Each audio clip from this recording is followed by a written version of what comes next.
Payg'ambarimiz Muhammad Mustafa sallallohu alayhi va sallam nasablari va tug'ilishlari. Bilmak kerakki, har bir ummatman degan odam Payg'ambarimiz Muhammad alayhisalomni o'z ota-onasini tanigandek bilishi lozim.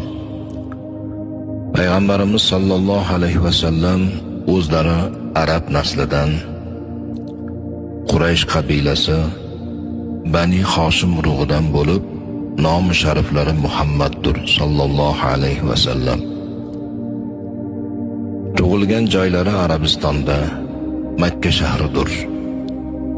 Otalari Abdulloh, Abdullohning otasi Abdul Muttalib, uning otasi Hoshim, uning otasi Abdul Manofdir.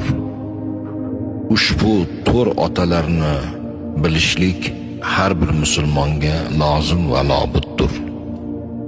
11 otalari Quraysh, 21 otalari Adnodir.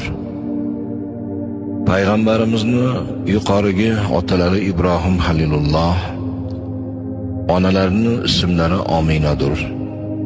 Payg'ambarimiz Muhammad Mustafa sallallohu alayhi va sallam ota-onadan yolg'iz tug'ilgan to'ng'ich o'g'ildirlar.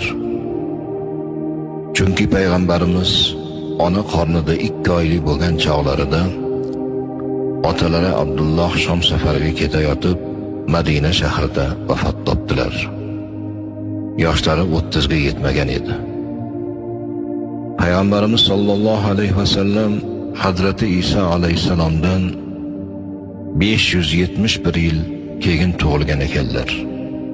U zamonda Eron mamlakatida mashhur Nushiravon Odil podshoh o'tgan ekanlar. Odil podshoh zamonida tug'ildim degan so'zlari Mavridur.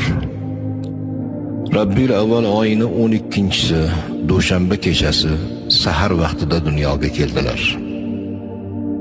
Ona qornida yotishlari, onadan tug'ilishlari boshqa bolalardek bo'lgani yo'q. Chunki onalari Omina og'ir bo'y xotinlardek qursoq og'irliklarni sezmadilar. Dard, alamlarni boshdan kechirganlari yo'q. To'lg'oq azoblarni ko'rganlari yo'q.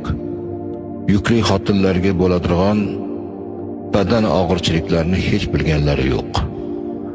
Ona qornida 6 oylik bo'lganlarida Xudoning do'sti, oxir zamon payg'ambariga yuklik bo'lding deb Ominaga tushlarida bashorat bo'ldi. Bu muborak